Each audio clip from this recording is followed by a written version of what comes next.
Radio Universidad de Chile presenta Tras las líneas, conversaciones con Manuel Antonio Garretón, Premio Nacional de Humanidades y Ciencias Sociales. Programa producido en el Departamento de Sociología de la Universidad de Chile con el auspicio del Centro de Estudios de Cohesión y Conflicto Social, COES.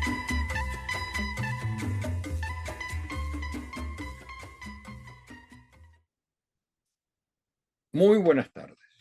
Bienvenidos y bienvenidas a este primer programa de la sexta temporada de Tras las líneas, programa del Departamento de Sociología y del Centro de Cohesión y Conflicto Social, Departamento de Sociología de la Universidad de Chile, el Centro Interdisciplinario de Cohesión y Conflicto Social, que reúne a distintas instituciones. Programa que está dedicado a reflexionar sobre los grandes temas que nos afectan como sociedad, como personas, como humanidad, como región en América Latina, desde la perspectiva particular de las ciencias sociales, que es una manera de ver las cosas. No es la única manera, pero es una manera que busca, a la vez que establecer ciertas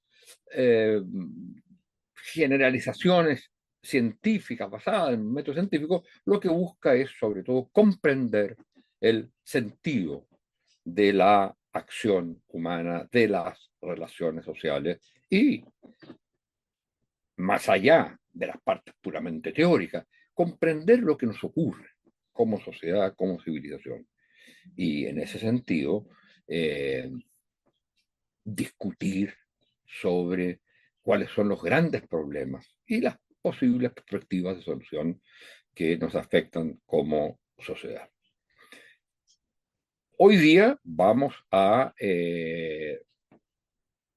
tomar un tema muy relevante desde distintos ángulos, sobre todo en un momento en que, bueno, en el caso chileno estamos en una situación muy especial por ser un año muy político. Bueno, los últimos años también lo ha sido, pero especialmente por las elecciones presidenciales y parlamentarias, en la cual uno de los grandes temas o dimensiones de los procesos políticos es lo que se ha venido investigando desde distintas disciplinas de las ciencias sociales y de las comunicaciones, el discurso político. Entonces vamos a tratar de entender qué significa este discurso político, cuáles son los rasgos actuales del discurso político en Chile. Discurso que ha sido en la historia chilena bastante predominante respecto a otros discursos. Claro, el discurso religioso puede haber sido más importante en el siglo XIX, pero el discurso étnico puede haber sido muy importante en otras sociedades.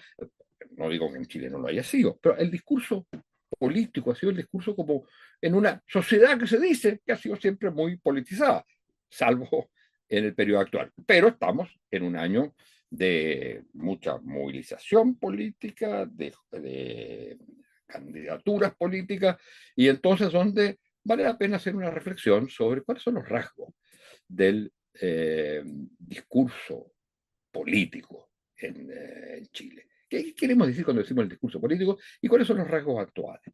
Y dada la particularidad de nuestra invitada de hoy, vamos a tratar también de reflexionar sobre un tipo particular de discurso político que tiene que ver con el discurso que se da en las redes, fundamentalmente ilustrado a través de los mini videos y de los memes.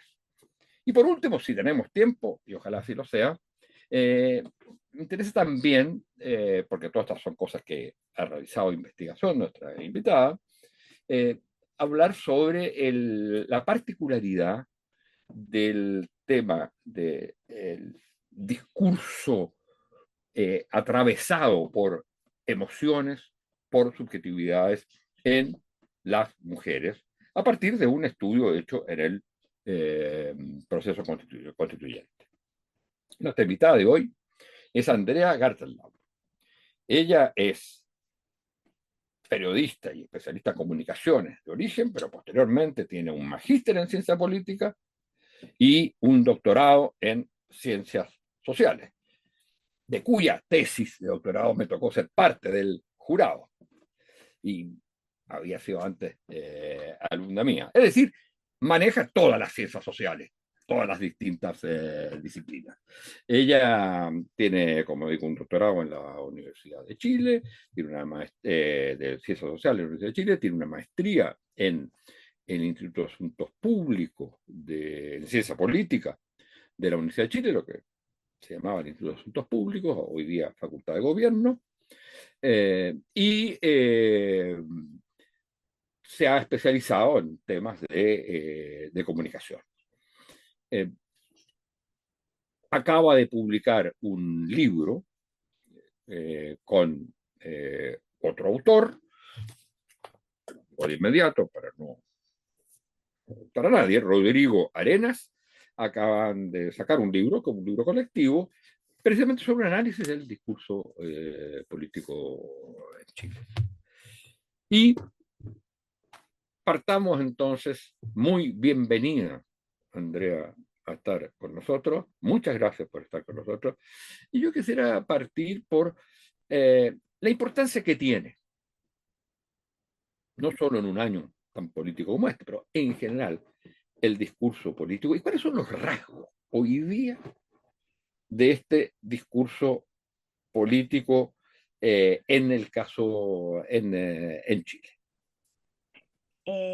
Bueno, buenas tardes, profesor Garretón. Muchas gracias por invitar a su programa y gracias por su presentación.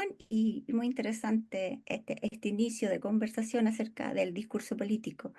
Bueno, en el libro que usted hace referencia, y podría contar un poco la génesis para partir con eso, fue un poco un pie forzado, como usted bien decía. Yo soy periodista y estoy trabajando en una facultad de comunicaciones, entonces queríamos trabajar sobre todo lo que pasó en los procesos constitucionales chilenos, bien particulares, su historia, su origen y sobre todo su desenlace. Y bueno, teníamos que hacer algo con comunicaciones, ¿ya?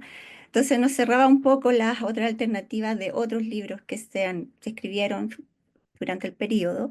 Y bueno, teníamos que hablar de algo que se llama discurso.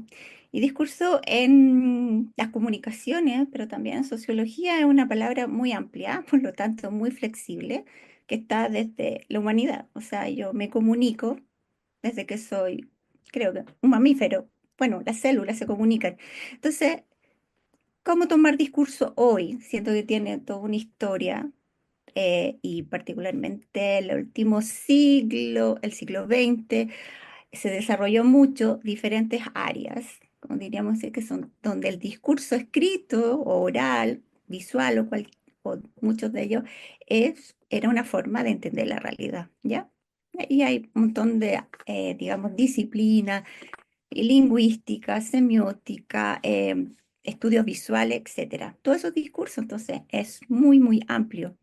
Y bueno, y le poníamos este otro componente que es discurso político y donde es casi lo mismo, o sea, todo puede ser política. La política, algunos dirán, todo está en la política y la política, como lo entendemos los occidentales, uno podría llegar a Grecia, incluso podría llegar antes. Teniendo estos dos conceptos que son todo y nada al mismo tiempo, bueno, lleguemos acá, lleguemos a este contexto, ¿qué hacemos? Entonces usted me pregunta, ¿qué hay de nuevo en esto? Bueno, de esa pregunta la estuvimos ahí dando vuelta, los coordinadores y los invitados a este libro fueron 7 personas, 7 académicos de distintas universidades chilenas, y les dijimos, bueno, ¿quieres hablar de discurso político hoy? ¿Qué se te ocurre? ¿Qué se te viene a la mente? Bueno, y ahí todos, digamos, desde sus propias disciplinas, tenemos lingüistas, tenemos sociólogos, tenemos historiadores, tenemos antropólogos, bueno, presentaron algo. Entonces es bastante variado y como editora fue bastante desafiante que esto no fuera un pegote, sino que tuviera un hilo conductor y llegáramos a alguna conclusión. En ese sentido, inmediatamente lo ponemos nos ponemos el parche antes de la herida y decimos, esto es muy difícil de abarcar, ni siquiera hay una definición que puede ser 50, 60 años de qué es discurso político, porque va a cambiar, está cambiando, y en realidad el discurso es lo que está pasando, lo que nos pasa a todos. En ese sentido, como que lo organizamos en los discursos que pasaban en ese momento, los discursos un poco que dieron vida al proceso, que tiene que ver con todos estos actores emergentes, que dos autores o tres autores hablaron muy bien de eso, que tiene que ver con todo lo que fue el movimiento feminista, los movimientos sociales de ese minuto, de todo lo que era en ese minuto se podría hacer fuera del status quo y bueno, la constitución, el movimiento post-estallido social quiso cambiar, etcétera, etcétera. Pero también habían otros, por decirle así, voces, quizás no es correcto decirlo, pero puede decir voces, que están ahí, que tienen que ver con personas que querían hablar, digamos, desde el territorio, personas intelectuales indígenas, en este caso del norte, también tengo un capítulo sobre eso, y también otras cosas más institucionales que tenían que ver un poco cómo se creaba y una discusión que hubo en ese tiempo sobre qué era ser primera dama, más bien, qué era ser mujer dentro del poder. Entonces, cuando usted me pregunta qué hay de nuevo en este discurso, bueno, trató este libro de ser un reflejo de ese momento de estos, digamos, voces emergentes y tratar de mirarlas desde las disciplinas de estos autores, tratarles de darle un análisis, digamos. En muchos, digamos, y al final llegamos al mismo discurso. Algunos obviamente dicen, sí, hay una polarización, pero sobre todo hay digamos, muchos discursos que todavía no tienen, digamos, una voz común. Quizá hubo una voz común en ese proceso, pero después cuando uno lo ve, cierto, alguna vez que esto se va como desarmando en el camino, digamos. Pero hay una cosa interesante ahí de uno de los artículos. Si bien es cierto que casi todos los artículos hablan de estas nuevas voces, por decirlo así, y que entonces lo que permite, en parte, eso ya lo veremos, hablar de un discurso político polarizado, la verdad es que no es estrictamente ese aspecto, no es polarizado, es segmentado, es fragmentado, son múltiples voces, o sea, cada uno un polo, es multipolar, no es tripolar como era en una época, por ejemplo, en Chile, o bipolar como es en otro país, sino que es multipolar. Pero hay una época de largo tiempo en que el discurso político era más centrado en los partidos y en los proyectos de sociedad, Así es. en los proyectos políticos. Y eso organizaba de alguna manera el discurso político. Hoy día pareciera que, eh, que todo toma un color de político, ¿ah? Porque le falta, digamos, esa como estructuración en proyectos o portavoces relativamente, no digo que fuera la única voz política, la de los partidos, pero la voz de los partidos estaba vinculada a la voz de la sociedad, a la voz de los actores sociales. Hoy día la sociedad, por un lado, con sus propios discursos políticos, y el mundo de los partidos es cada vez menos relevante en ese sentido. Así es, tiene toda la razón. Hay una cosa interesante que viene desde otro artículo, pero voy a tomarlo porque responde un poco. Eso tiene que ver un poco con la crisis famosa de la democracia o crisis de partido. Hay dos, como por decirle, dos grupos grandes. Los que creen que esto es de verdad una crisis y otro es como, bueno, la verdad es que lo que estamos entregando a la gente para que se vincule con estas instituciones que representan es bastante poco. Es un voto, Es como el símbolo que yo le doy, la representación, le doy a otra persona para que me represente a esa persona, pero después esa persona nunca quizás la vi y probablemente ya esa persona, mi voto de confianza desapareció. En eso dicen ahora, por ejemplo, que esto es bien discutido en la ciencia política, esa forma de representar la política ya no sirve, ¿no? Para las nuevas generaciones y por lo tanto la política se transforma en dos cosas. Primero, que ya no le creo a los partidos, a las instituciones, más que no le creo, ya no participo, y dos, que se hace performática. O sea, la necesidad que el otro me vea participando. En esta participación, por eso hacían las nuevas voces, tiene mucho que ver todo, digamos, estas nuevos actores sociales que a veces, como usted bien dice, no están representadas en un partido, pueden estar en un movimiento social, pueden estar, digamos, en una organización social, pueden estar en Internet, ni siquiera tienen que tener una propuesta, digamos, real, solamente virtual, y bueno, esa debe ser política. Entonces, claro, partidos, instituciones, el propio Estado se ve superado por todas estas voces que ya ni siquiera tienen un lugar, un territorio común y están en todas partes y diría no están en ninguna, pero ellos sienten que eso también es política. Pero entonces, el discurso Ujú. político más, llamémosle más clásico, cuando digo más clásico, no me refiero a que sea uno solo, puede haber sido el tipo de discurso político, la naturaleza del discurso político, que podía ser muy antagónico, y muy polarizado. eh, Sin embargo, no representa. Es un discurso, el discurso de la política Así tiene es. que ver poco con el discurso político de, del resto del mundo, del resto de la gente. Y el escenario, en ese sentido, deja de ser la polis, el Sí, espacio político donde se toman las decisiones, y pasa a ser las redes, ¿o no? la red. Así es. Bueno, hay que tenerlo claro porque efectivamente uno podría hablar del discurso con D mayúscula, que todavía muy bueno. Y estos discursos con, por decir, minúscula, que son muchos millones y unos finalmente representan tal vez a la propia persona que está ahí. Ahora, sí, las redes, de ahí saltamos un poco en lo que es comunicación. Cuando uno habla de las redes, hay que entender que es un medio. La radio es un medio, la televisión es un medio, etcétera.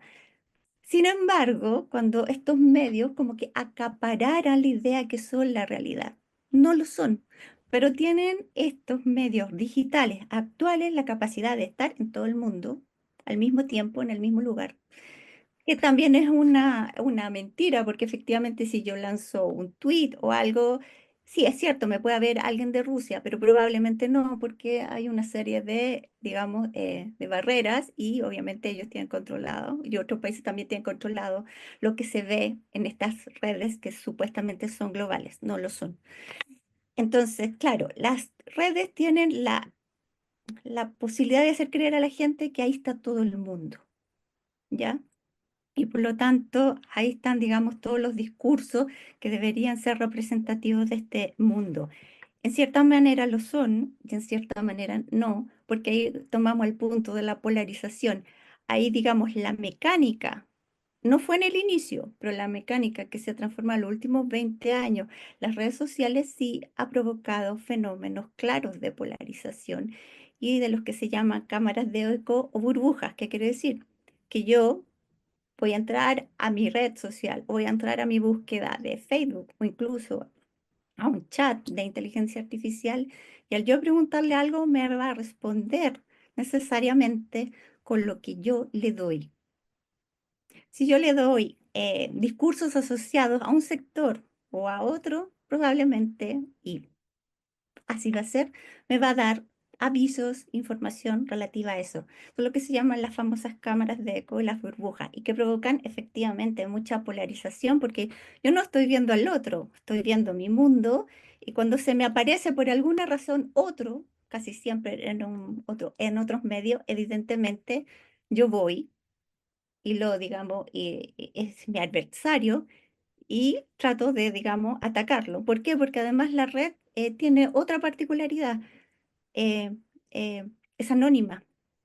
No muchas personas, o sea, muchas personas ponen su cara, su nombre real, pero muchos otros no. Y además tenemos otra parte de la tecnología. Muchas de esas voces que están ahí a veces no son voces reales, son creadas por inteligencia artificial, los llamados bots, o por personas que necesitan, digamos, tener una supuesta comunidad de personas que sigue eso. Entonces, ese mundo, digamos, polarizado en las redes sociales es muy interesante, pero también hay que manejarlo y entenderlo, entendiendo cómo se maneja y cómo la gente lee lo que está ahí. Pero es curioso porque la polarización clásica, la polarización política, eh, si uno examina el periodo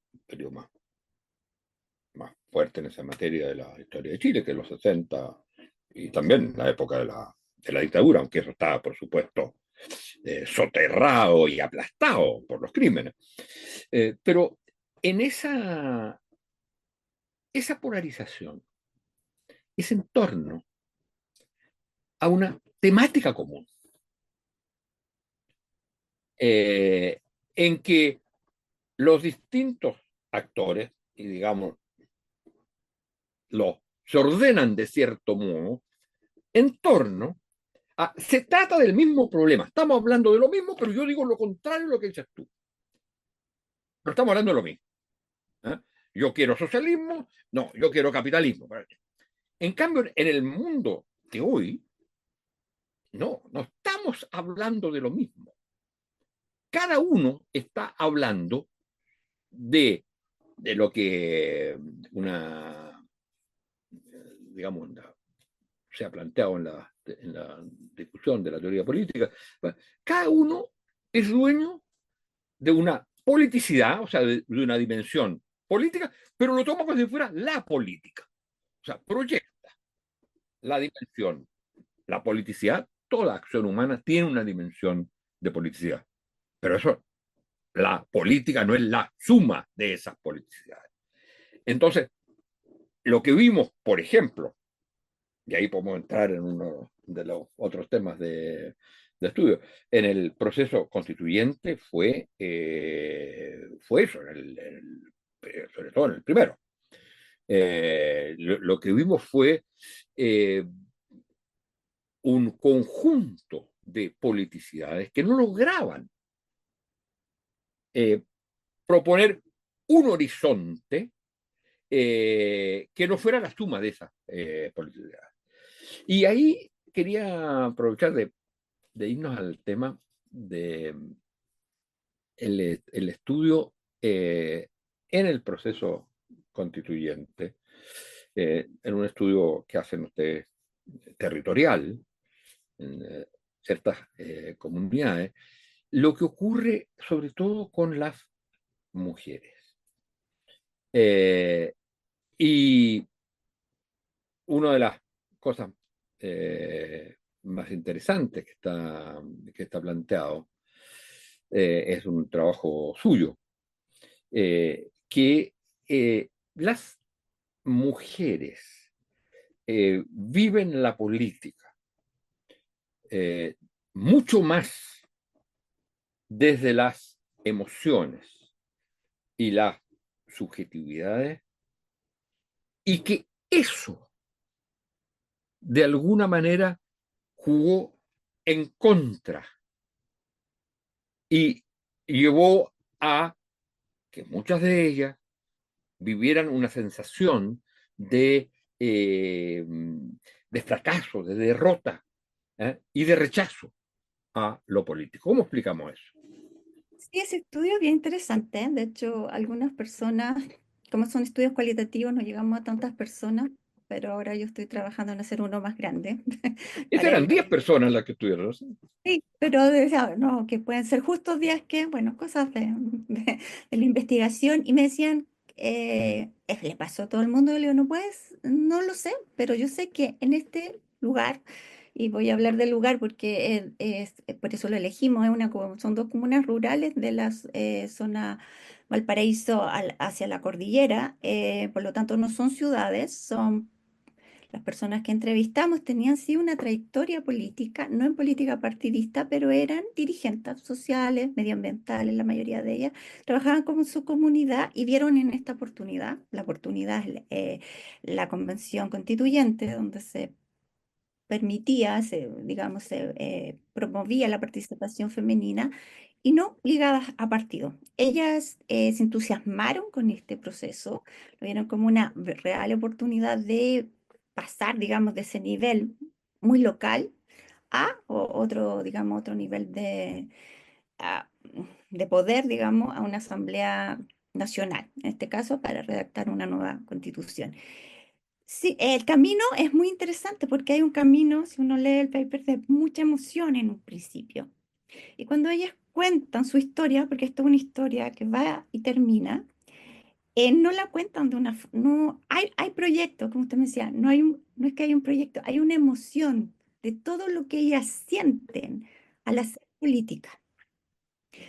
Porque la entrevista estaba planteada así, no para preguntarle, bueno, cuál era tu plan de trabajo, sino qué sentiste, qué te movió a hacer esto. Y interesantemente, ellas se abrieron mucho a explicar cómo fue este proceso.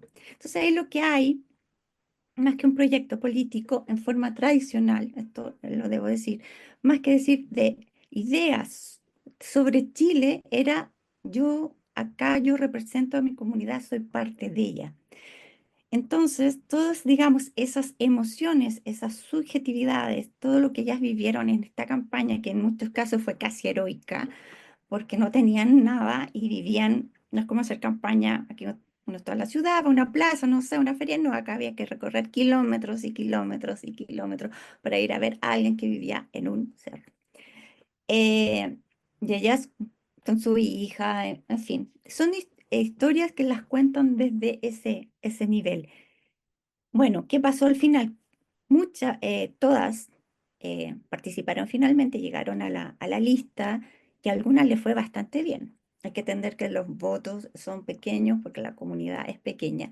Sin embargo, ninguna de las entrevistadas ganó, no obtuvo el cupo.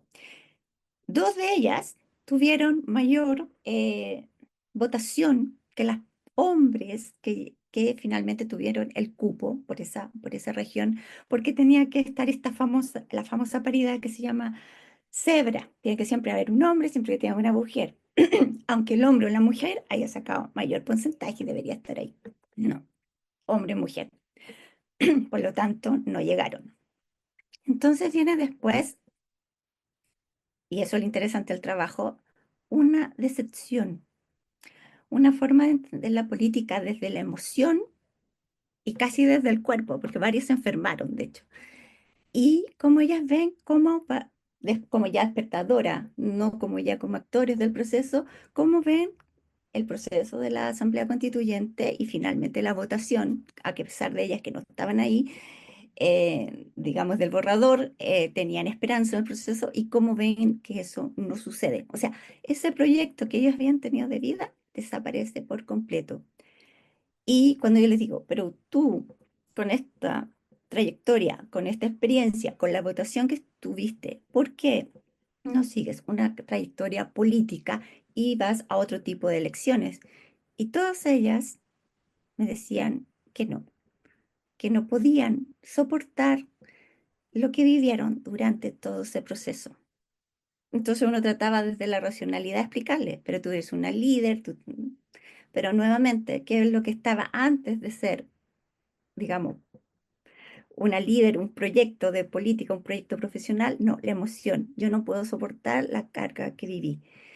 Y bueno, el paper en ese sentido señala que evidentemente cuando se hacen leyes, eh, y se trabaja, digamos, se trabaja desde un contexto. A veces pueden ser contextos muy urbanos, con lógicas muy urbanas, y que no entendemos muy bien cómo otras comunidades a las que queremos supuestamente representar con este tipo de leyes de paridad, finalmente lleguen a donde quieren que llegamos. O sea, deben haber otro tipo de apoyos o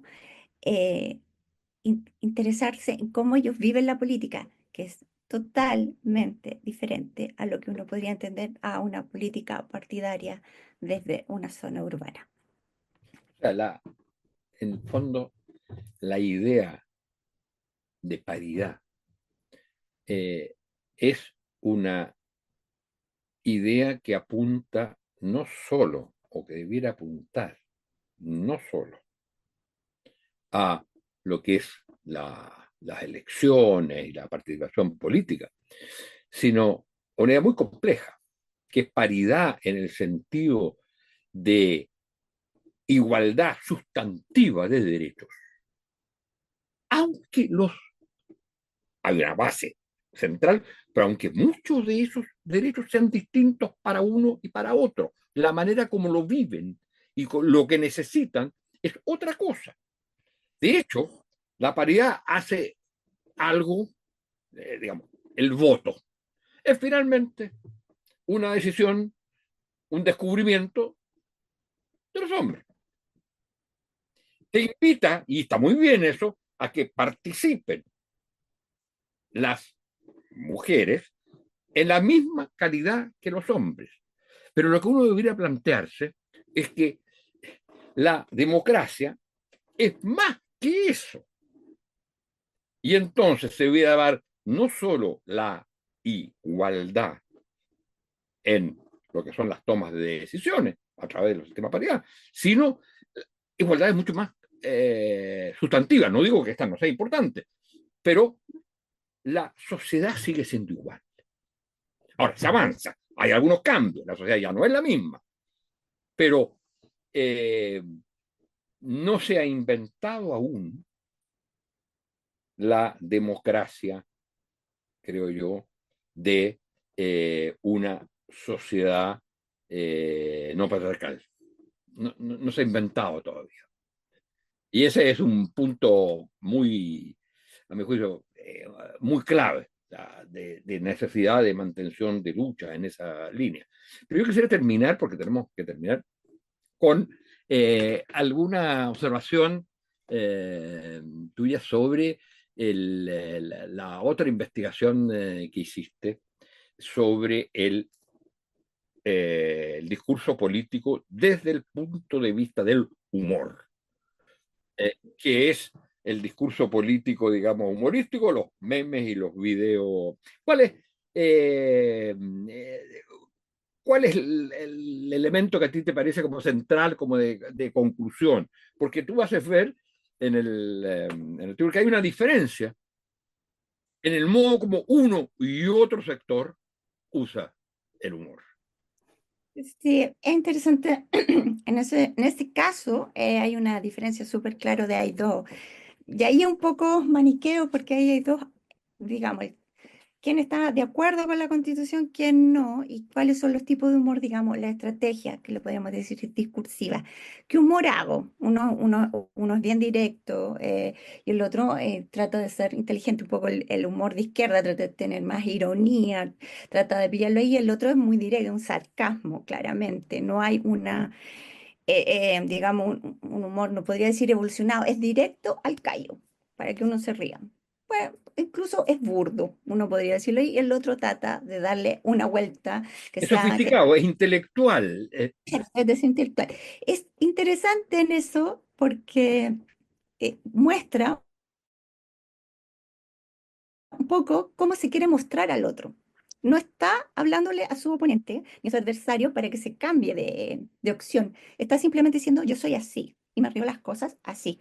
Hay una identificación claramente política a través de cuál es el tipo de humor que yo uso. Ahora es muy interesante porque hemos seguido con esta línea con el profesor Rodolfo Arela y lo hemos trasladado a todo lo que es TikTok, que es otra red social. En este caso ocupamos solo memes de distintas redes sociales. Los memes es una caricatura, eso es. Y a veces puede durar unos microsegundos, por eso le decimos mini videos. Y este humor que es como un sarcasmo, pero que tiene palabras muy simples, es una línea que usa siempre la derecha en casi todo el mundo. Y ahí viene el punto, con lo que un poco cerrar con esto. Estas palabras simples, este discurso directo, que a veces uno puede llegar a decir, pero por Dios, ¿quién va a creer esto? Es precisamente lo que ellos utilizan y ha sido una de sus grandes estrategias más exitosas. ¿Por qué? Porque es digamos, un discurso muy simple que llega a todo el mundo. ¿Qué le ha pasado a la izquierda? A veces no ha sido tan eficiente en esta área, digamos. Estamos hablando de humor en Internet, que parece bien poco intelectual, pero es una forma de discurso y publicidad política. No ha sido tan eficiente en instalar sus ideas, precisamente porque los otros ocupan un lenguaje extremadamente simple. Y eso es bastante interesante, digamos, de seguir trabajando en ese aspecto. Bueno, muchas gracias, Andrea, por esta conversación.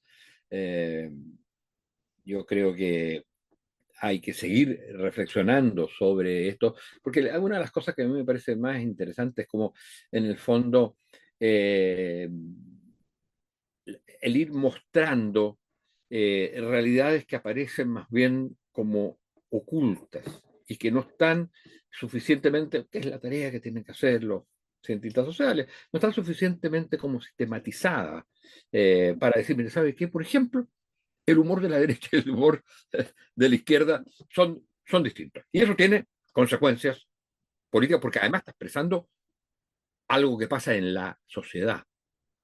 Porque si lo que importa es, de alguna manera, rebajar al otro, con el humor. En otra época podía pasar eso, pero no era a través de la herramienta del humor. Aquí hay agresión, pero también hay humor, y hay humor basado en el desprecio, en este caso particular. Bueno, muchas gracias por estar con nosotros y muchas gracias a ustedes, señoras y señores auditoras y auditores, y será hasta la próxima semana. Muchas gracias. Muchas gracias. Radio Universidad de Chile presentó Tras las líneas, conversaciones con Manuel Antonio Garretón, Premio Nacional de Humanidades y Ciencias Sociales. Programa producido en el Departamento de Sociología de la Universidad de Chile con el auspicio del Centro de Estudios de Cohesión y Conflicto Social, COES.